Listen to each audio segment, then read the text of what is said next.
विष्णु भगवान की कथाएं। यहाँ शिव और विष्णु के बारे में पौराणिक कथाओं से 3 दिलचस्प कहानियां पेश हैं। जब शिव का घर विष्णु ने ले लिया, जब विष्णु ने शिव को मुश्किल से बचाया और अंत में विष्णु की शिव भक्ति की एक दिल को छू लेने वाली कहानी। क्या आप बद्रीनाथ की कहानी जानते हैं? ये वो जगह है जहाँ शिव और पार्वती रहते थे।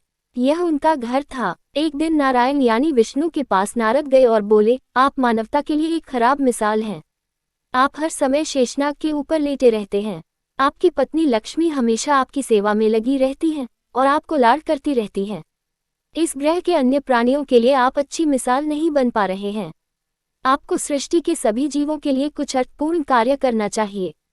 इस आलोचना से बचने और साथ ही अपने उत्थान के लिए भगवान को भी ऐसा करना पड़ता है। विष्णु तप और साधना करने के लिए सही स्थान की तलाश में नीचे हिमालय तक आए। वहां उन्हें मिला बद्रीनाथ, एक अच्छा सा छोटा सा घर जहां सब कुछ वैसा ही था जैसा उन्होंने सोचा था।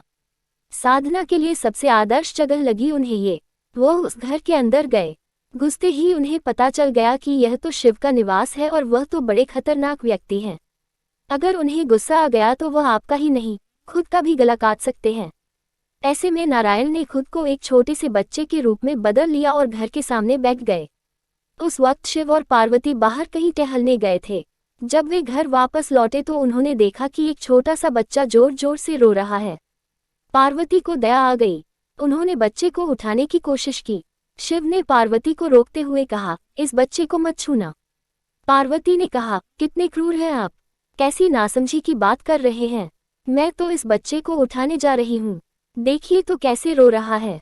शिव बोले, जो तुम देख रही हो उस पर भरोसा मत करो। मैं कह रहा हूँ न, इस बच्चे को मत उठाओ।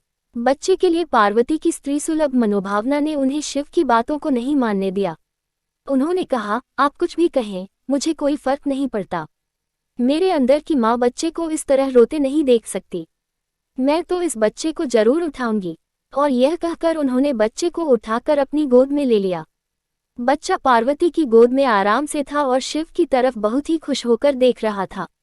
शिव इसका नतीजा जानते थे, लेकिन करें तो क्या करें, इसलिए उन्होंने कहा, ठीक है, चलो देखते हैं क्या होता है। पार्वती ने बच्चे को खिला पिलाकर चुप किया और वहीं घर पर छोकर खुद शिव के साथ गर्म पानी से स्नान के लिए बाहर चली गई। वहां पर गर्म पानी के कुंड हैं, उसी कुंड पर स्नान के लिए शिव पार्वती चले गए। लौटकर आए तो देखा कि घर अंदर से बंद था। शिव तो जानते ही थे कि अब खेल शुरू हो गया है। पार्वती हैरान थी कि आखिर दरवाजा किसने बंद किया। शिव बोले, मैंने कहा था ना, इस बच्चे को मत उठाना। तुम बच्चे को घर के अंदर लाई और अब उसने अंदर से दरवाजा बंद कर लिया है। पार्वती ने कहा, अब हम क्या करें? शिव के पास 2 विकल्प थे। एक, जो भी उनके सामने है उसे जलाकर भस्म कर दें, और दूसरा, वे वहां से चले जाएं और कोई और रास्ता ढूंढ लें। उन्होंने कहा, चलो कहीं और चलते हैं, क्योंकि यह तो तुम्हारा प्यारा बच्चा है, इसलिए मैं इसे छू भी नहीं सकता। मैं अब कुछ नहीं कर सकता, चलो कहीं और चलते हैं। इस तरह शिव और पार्वती को अवैध तरीके से वहां से निष्कासित कर दिया गया। वे दूसरी जगह तलाश करने के लिए पैदल ही निकल पड़े। दरअसल बद्रीनाथ और केदारनाथ के बीच, एक चोटी से दूसरी चोटी के बीच सिर्फ 10 किलोमीटर की दूरी है। आखिर में वह केदार में बस गए और इस तरह शिव ने अपना खुद का घर खो दिया। आप पूछ सकते हैं कि क्या वह इस बात को जानते थे?